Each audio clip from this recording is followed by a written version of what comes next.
ओम नमो भगवते वासुदेवाय। आप सभी का आपके अपने YouTube चैनल पर हार्दिक स्वागत है। आज हम सब सुनेंगे पुरुषोत्तम मास का महात्म्य अध्याय 5। अगर आपने पहले 4 अध्याय नहीं सुने हैं तो आप मेरे चैनल पर जाकर सुन सकते हैं। 5वें अध्याय में हम सुनेंगे भगवान विष्णु का अधिमास को साथ लेकर गोलोक को जाने की कथा। ये कथा रसपान करते हैं। नारद जी बोले, हे महाभाग, हे तपोनिधे, इस प्रकार अधिक मास के वचनों को सुनकर हरि ने चरणों के आगे पड़े हुए अधिक मास से क्या कहा। श्री नारायण बोले, हे पाप रहित, हे नारद, जो हरि ने मलमास के प्रति कहा वह हम कहते हैं, सुनो। हे मुनि श्रेष्ठ, आप जो सतकथा हमसे पूछते हैं आप धन्य हैं। श्री कृष्ण बोले, हे अर्जुन, बैकुंठ का वृतांत हम तुम्हारे सम्मुख कहते हैं, सुनो। मलमास के मूर्छित हो जाने पर हरि के नेत्र से संकेत पाए हुए गरुड़ मूर्छित मलमास को पंख से हवा करने लगे। हवा करने पर अधिक मास उठकर फिर बोला, हे विभो, यह मुझको नहीं रुचता। अधिक मास बोला, हे जगत को उत्पन्न करने वाले, हे विष्णु, हे जगतपते, मेरी रक्षा करो, रक्षा करो। हे नाथ, मुझ शरण आए कि आज कैसी उपेक्षा कर रहे हैं। ऐसा कहकर कांपता हुआ बार बार विलाप करने लगा। तब मलमास से बैकुंठवासी ऋषिकेश भगवान ने कहा, हे वत्स, तेरा दुख निवारण होने को कोई उपाय नहीं। श्री विष्णु बोले, उठो उठो, तुम्हारा कल्याण हो। हे वत्स, विषाद मत करो। हे निरीश्वर, तुम्हारा दुख मुझको दूर होता नहीं ज्ञात होता।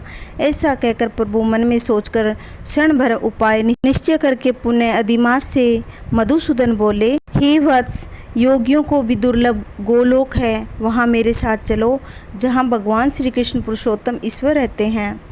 गोपियों के समुदाय के मध्य में स्थित 2 भुजा वाले मुरली को धारण किए हुए नवीन मेघ के समान श्याम लाल कमल विशाल नेत्र ऐसे ईश्वर पुरुषोत्तम भगवान श्री कृष्ण चंद्र विराजमान हैं। शरद ऋतु के पूर्ण चंद्रमा के समान अति सुंदर मुख वाले, करोड़ों कामदेव के लावण्य की मनोहर लीला के धाम, पीताम्बर धारण किए हुए, माला पहने, वनमाला से विभूषित, उत्तम रतन भरण धारण किए हुए, प्रेम से भूषण, भक्तों के ऊपर दया करने वाले, चंदन चर्चित कस्तूरी और केसर से युक्त, वक्षस्थल में श्री वत्स चिन्ह में शोभित, कौस्तुक मणि से विराजित, श्रेष्ठ से श्रेष्ठ रत्नों से सार से रचित किरीट वाले और कुंडलों में प्रकाशमान और रत्नों से सिंहासन पर बैठे हुए, पार्षदों से घिरे हुए जो है वही पुराण पुरुषोत्तम परम ब्रह्मा है।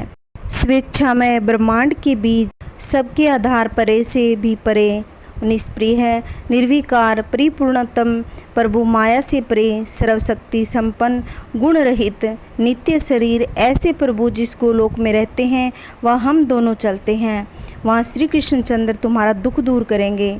ऐसा कहकर श्री नारायण अधिक मास का हाथ पकड़ हरि गोलोक को गए। हे मुने, जहाँ पहले से प्रलय के समान में अज्ञान रूप महाअंधकार को दूर करने वाले, ज्ञान रूप मार्ग को दिखाने वाले केवल ज्योति स्वरूप थे, जो ज्योति करोड़ों सूर्य के समान प्रभा वाली, नित्य, असंख्य और विश्व की कारण थी, तथा उन स्वेच्छा में विभु की ही वह अतिरेक की चरम सीमा को प्राप्त थी, जिस ज्योति के अंदर ही मनोहर 3 लोक विराजित है। हे मुने, उसके ऊपर अविनाशी ब्रह्मा की तरह गोलोक विराजित है। 3 करोड़ योजन में फैला हुआ मंडलाकार तेज पुंज स्वरूप श्रेष्ठ रतन वाली भूमि से युक्त, जो बड़े बड़े लोगों को स्वप्न में भी अदृश्य है, वही वैष्णव के दृश्य और प्राप्त है। परंतु जो विष्णु के भक्त में गम्य और दृश्य है, ईश्वर ने योग द्वारा जिसे धारण कर रखा है, ऐसा उत्तम लोक अंतरिक्ष में स्थित है। आदि व्याधि, बुढ़ापा, मृत्यु, शोक, भय आदि से रहित है, श्रेष्ठ रत्नों से भूषित, असंख्य मकानों से शोभित उस गोलोक के नीचे 50 करोड़ योजन के विस्तार से भीतर दाहिने बैकुंठ और बाएं उसी के समान मनोहर शिवलोक स्थित है। 1 करोड़ योजन विस्तार के मंडल का बैकुंठ शोभित है। वहाँ सुंदर पीताम्बरधारी वैष्णव रहते हैं।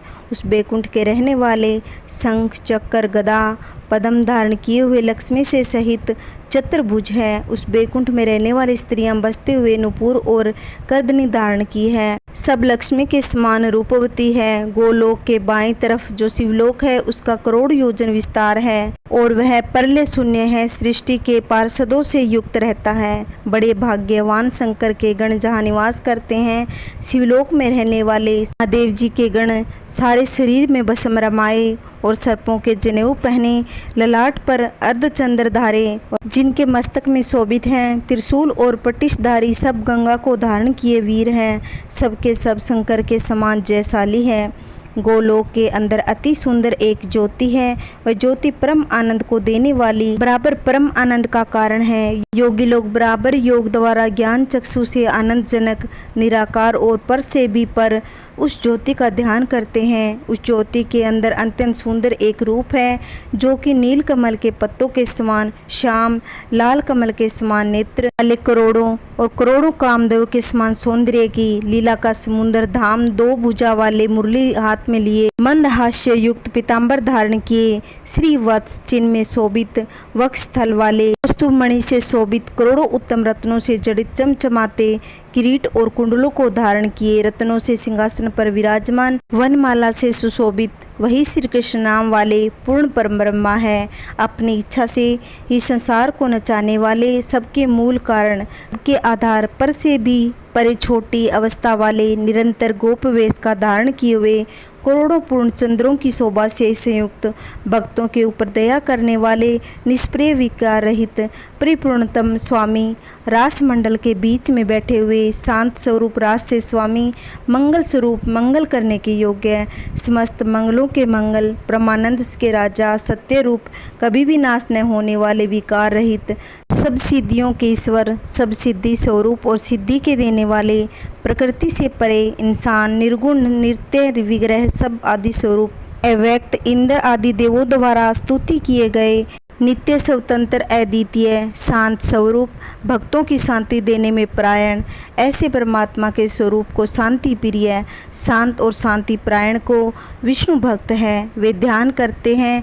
इस प्रकार के स्वरूप वाले भगवान कहे जाने वाले वही एक आनंद कंद श्री कृष्णचंद्र है। श्री नारायण बोले, ऐसा कहकर भगवान सत्य स्वरूप विष्णु अधिक मास को साथ लेकर शीघ्र ही ब्रह्मा युक्त गोलोक को पहुँचे। सूत जी बोले, सत्कर्म ग्रहण करने वाली वाणी कहकर जब नारायण चुप हो गए, तब नारद जी पुरुषोत्तम मास महा उत्सव संबंधी नई नई कथा सुनने की अभिलाषा से नारायण से बोले। आज का हमारा पुरुषोत्तम मास का महात्म्य अध्याय 5 समाप्त। कल की वीडियो में आगे की कथा रसपान करेंगे। जय श्री कृष्णा, राधे राधे। अगर आपको मेरी कहानी अच्छी लगती हो तो प्लीज़ चैनल को लाइक करना, शेयर करना, वीडियो को ज़्यादा से ज़्यादा शेयर करना। अगर आप चैनल पे नए आए हो तो प्लीज़ चैनल को सब्सक्राइब करना। जय श्री कृष्णा, राधे राधे। ओम नमः शिवाय।